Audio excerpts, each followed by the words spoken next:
I have been friends with this person for almost 7 years. We met in college when I was a freshman, she was a sophomore. We keep in contact pretty much daily via Snapchat. It's kind of dumb, but we have a streak that's over 2,000 days long, though we've been having fewer actual conversations over the past couple of months, especially since her engagement. I noticed that she seemed kind of distant after she got engaged, but I assumed that was because she was finishing up medical school. She also texts less when she's with her fiancé, so I'm guessing they must have moved in together around this time. I gave her space, but I would occasionally reach out to ask how she was doing, and I noticed that the conversations have all been pretty one-sided. She doesn't ask me how I'm doing anymore, and at this point it feels like she only sends me things for the streak. After not hearing anything about the wedding, I reached out and asked her a general question about her wedding plans. I did not necessarily expect an automatic invite, especially because I hadn't heard anything for months. I just wanted to show interest in her life and all, if that makes sense. At that point, she told me that I am not invited because of my medical issues. I had a minor stroke over a year ago, and I have simple partial seizures, no loss of awareness or anything. I also use a wheelchair, but I'm fully independent and I take care of my body. I guess she had a cousin whose wedding got derailed because an aunt had a pulmonary embolism on the flight over. She said that they discussed inviting me and traveling with me. The wedding is overseas in France, but they decided against it.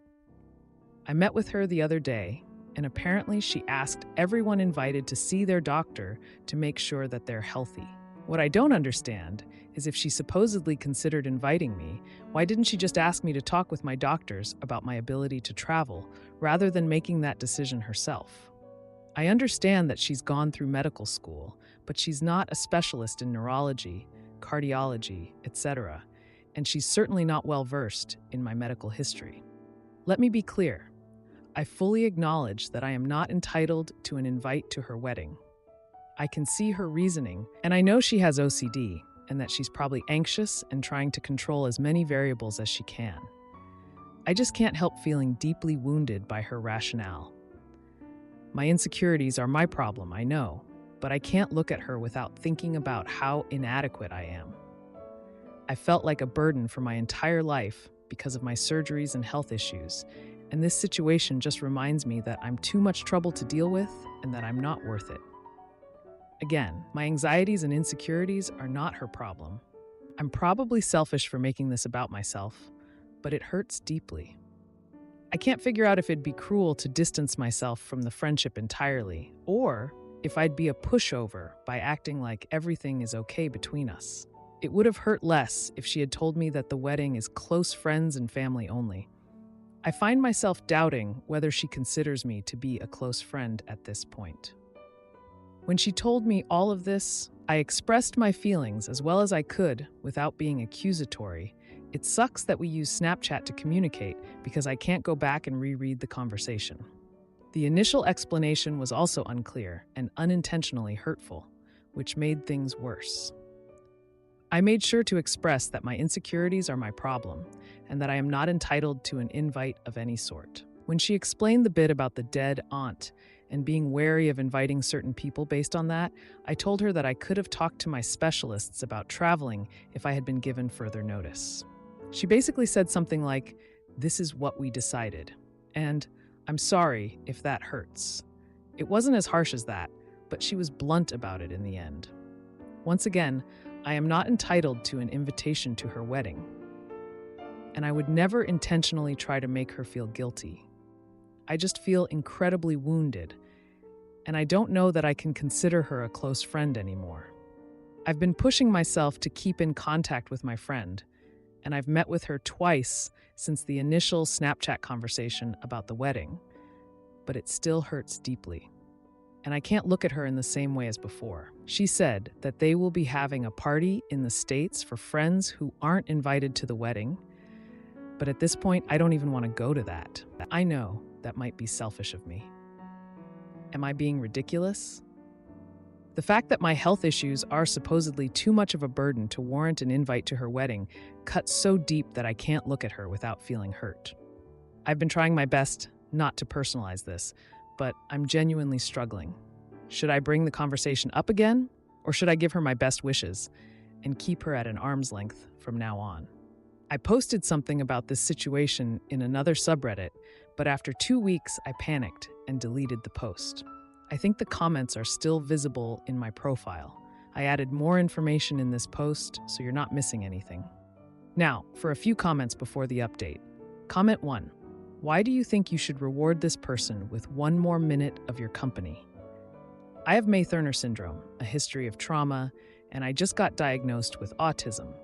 Yet, everyone in my life still loves me and invites me places. Comment 2. Your feelings are valid for feeling hurt.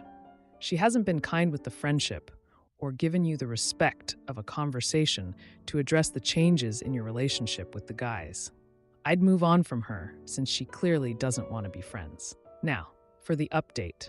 Hey everyone, it's been a couple of weeks since I last posted about my situation with my friend and her wedding. I've had some time to think, and some more stuff has gone down, so I figured I'd give you all an update. First off, let me fill you in on some background that I didn't mention before. My friend and I, we've been through a lot together. We've supported each other through breakups, finals, and family drama. She was there for me when I had my stroke, and I was there for her when she lost her grandmother. We've always been each other's rock, or so I thought. After I posted last time, I decided to try and talk to her again. I wanted to understand her perspective better and see if there was any way to salvage our friendship. We met up at our old college hangout spot, a place filled with memories of late-night study sessions and deep conversations. The talk didn't go as I hoped. She was distant, and it felt like she was just going through the motions. She kept checking her phone, and I could tell she wasn't really there with me. It was like talking to a stranger. She mentioned how stressful wedding planning was and how she just couldn't deal with any more potential issues. I tried to be understanding, but it stung. It felt like our years of friendship meant nothing compared to her need for a perfect wedding. Then, out of nowhere, she dropped a bombshell. She confessed that her fiancé had never really been comfortable with my medical condition. He was worried that something might happen to me and that it would overshadow their big day. I was floored. All this time, I thought her fiancé and I got along fine.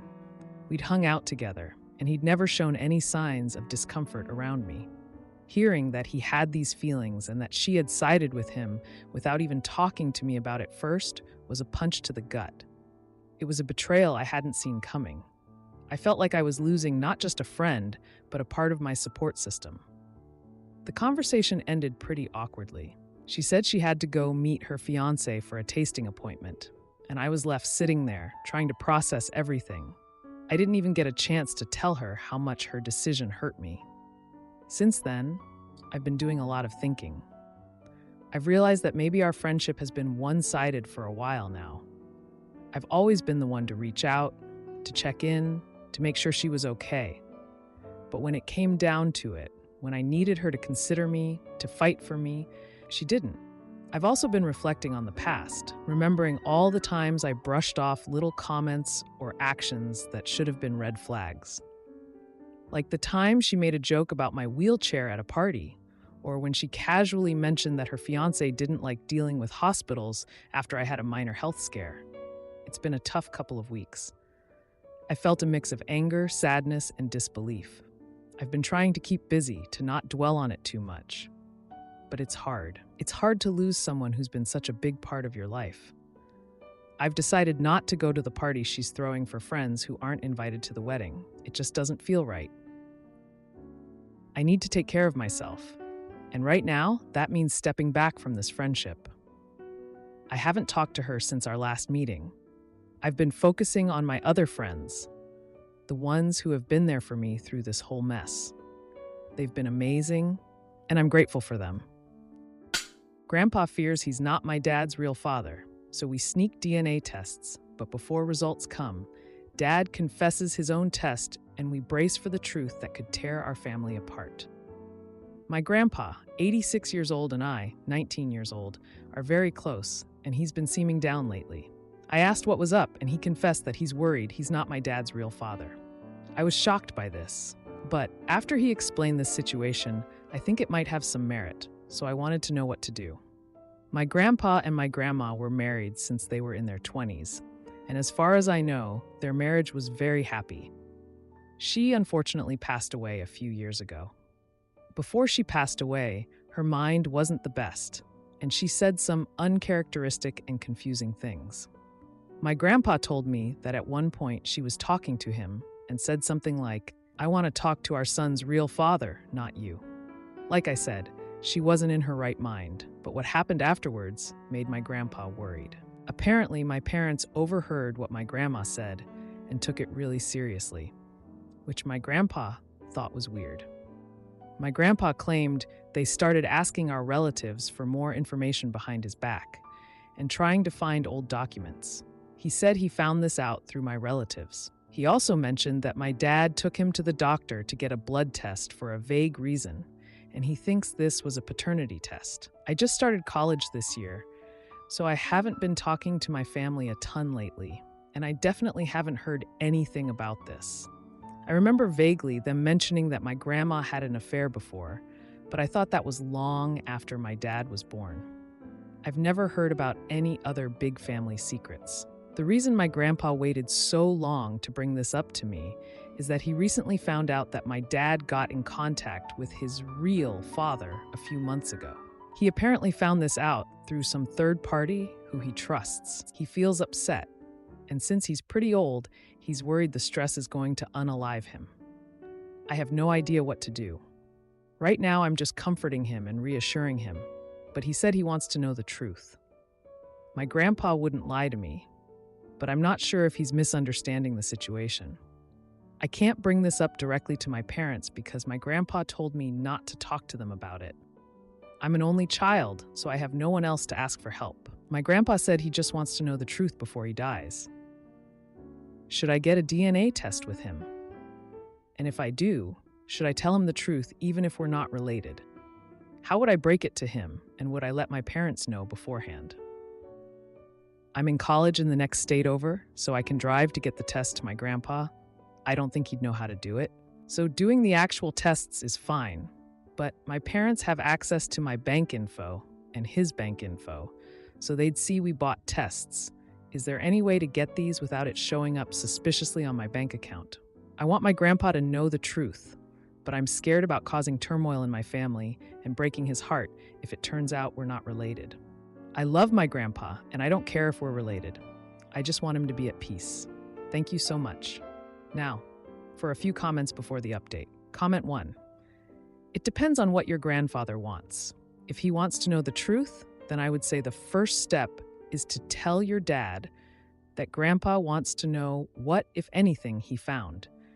It would be best for them to discuss it.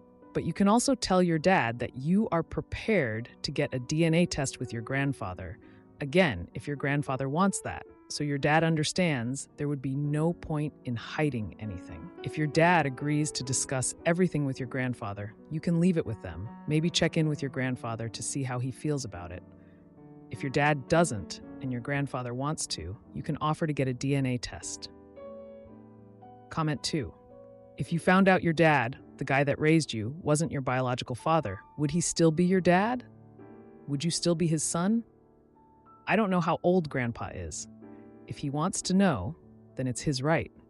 Go with what your heart tells you. He knows there's no way to change what's done, but he wants closure. And either way, it's going to hurt. He knows you can't live a lie. Now for the update. Hey everyone, it's been a tense couple of weeks since I last posted about the situation with my grandpa. I've got some major updates for you all, and let me tell you, it's been a roller coaster. First off, I decided to go ahead with the DNA test. I couldn't stand seeing my grandpa so torn up over not knowing the truth. I managed to buy a couple of those home DNA test kits with cash, so there was no paper trail for my parents to find. Grandpa and I did the tests and sent them off, and the waiting game began. While we waited for the results, I did some digging. I remembered that my dad had an old friend from his childhood, Mr. Thompson, who was always around when I was little. He was like an uncle to me, but I hadn't seen him in years. I reached out to him, and after some hesitation, he agreed to meet me for coffee. Mr. Thompson was clearly nervous when we met up. He kept looking over his shoulder like he was worried someone would see us together. After some small talk, I brought up my grandma's confusing statement and my grandpa's concerns. Mr. Thompson's face went pale, and he finally spilled the beans. Turns out my grandma did have an affair, but it was way before my dad was born. Mr. Thompson was actually there when it happened because he and my grandma were close friends. He assured me that the affair ended long before my dad was conceived, and my grandpa was definitely my dad's biological father. He explained that my grandma's mental state near the end of her life caused her to mix up timelines and events. Feeling a bit relieved, I thanked Mr. Thompson and headed home. But when I got there, I found my grandpa looking more stressed than ever. He had received a call from my dad, who was furious because he somehow found out about the DNA tests. My dad demanded to know why we were sneaking around behind his back. I was caught off guard and had to think fast. I told my dad that Grandpa and I were just curious about our ancestry, nothing more. I could tell he didn't fully buy it, but he let it go for the moment. A few days later, the DNA test results came back. I opened the envelope with shaking hands, and there it was in black and white. My grandpa was indeed my dad's biological father. I showed Grandpa the results, and the look of relief on his face was something I'll never forget. He hugged me tight, and I could feel the weight lifting off his shoulders. But that wasn't the end of it. My dad called again, this time to apologize. He confessed that he had overheard Grandma's confusing statement and let his imagination run wild. He admitted to secretly taking Grandpa for a paternity test, which had come back inconclusive due to a lab error. That's why he had been so secretive and anxious. With the truth finally out in the open, my grandpa decided it was time for a family meeting. We all sat down together, and Grandpa shared the DNA test results. My dad broke down in tears, apologizing for ever doubting his father. It was a moment of raw emotion that none of us expected. In the end, my grandpa's fears were put to rest, and our family came out stronger for having gone through this ordeal. My dad and Grandpa have been spending more time together, repairing their relationship. And as for me, I'm just glad I could help bring some peace to my grandpa's heart. My stepsister flirts with another guy at a concert, and I debate telling her BF, but after confronting her, they both confess to seeing others and break up amicably while I learn a lesson. So full disclosure, I made this Reddit account a week ago, and I've been typing this and deleting it every day out of anxiety. My stepsister, who is 24 years old, and her boyfriend, who is 27 years old, have been together for about 2.5 months. I've only met the guy twice. He's pretty introverted, so I haven't been able to get a great feel for him. But he's a nice guy, has a good job, and treats my sister very well, which makes this situation even worse. 2 weekends ago, me, my sister, and her best friend, who I'm close to as well, went to a show about an hour and a half away. We had pit tickets, so when we got there, we got drinks and stood for a few minutes trying to get a feel for the crowd. As the opening band began to play, a group of guys filled in behind us. There were 4 of them, all tall and pretty handsome. One of them complimented her best friend's tattoo, and we started talking and kind of merged groups. There was one who seemed interested in my sister, and they started talking. As they were talking, she had pretty flirty body language, laughing, smiling, touching his arm. She's a very outgoing person, and this isn't totally out of the norm for her, so I kind of looked the other way. However, as the night went on, they kept talking as we were listening to music. They got closer until he was standing behind her with his hands on her hips and her hands on his, like couples do at shows. The group was pretty drunk at this point, so it felt like I was the only one noticing. I made eye contact with her and tilted my head as to ask what she was doing. She smiled and separated herself from him. Whatever, a momentary lapse of judgment, I was willing to call it over. However, an hour later, I was in line for the bathroom, and I saw them in an area towards the back. She had her hands wrapped around his neck and his hands on her hips, talking and laughing in this embrace. I'm not proud to say I froze, then elected to stay in line and use the bathroom. When I got back to the group, they were gone. They returned about an hour later. What happened in that hour, I have no idea, but I just feel like it was nothing good. The drive home was quiet, as the girls had drank a lot. I dropped them off and haven't been able to stop thinking about it since. So obviously I need to tell him. Like I said before, I don't know him well, but he seems like a good dude. Here's the thing though, I don't have any contact information for him. The only thing I know is where he works and his hours. I don't really want to show up at his work with life-changing news. So like I said, I'm just feeling very stuck. My sister is genuinely a good person, and I love having her in my life. But I can't just pretend this didn't happen. Edit. For additional context, her dad married my mom about a year and a half ago. Now for a few comments before the update. Comment 1.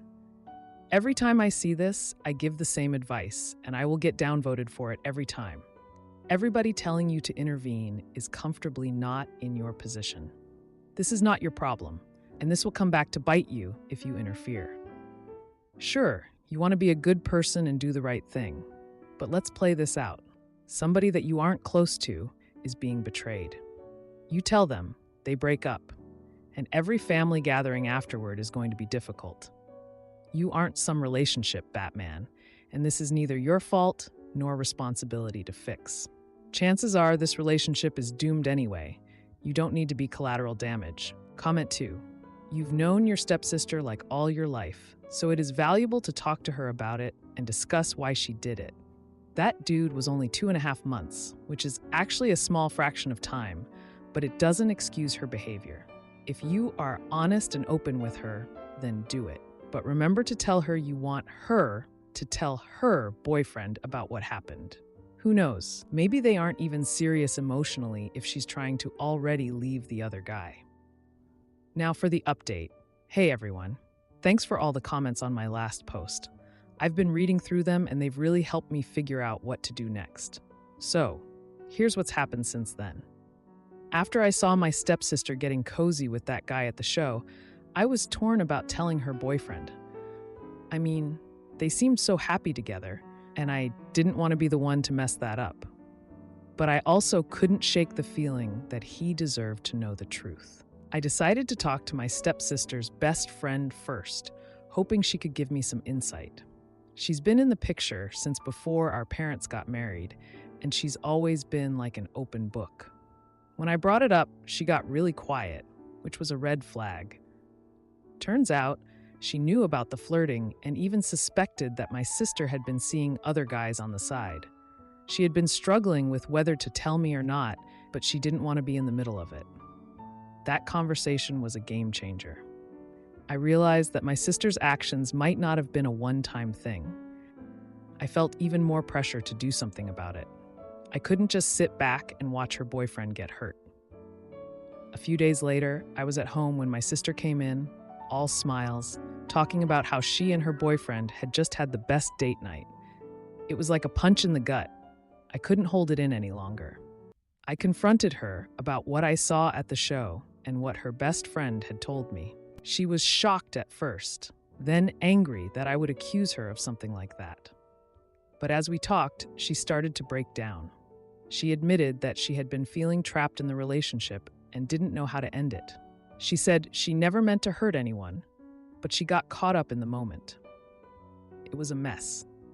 I told her she needed to come clean to her boyfriend.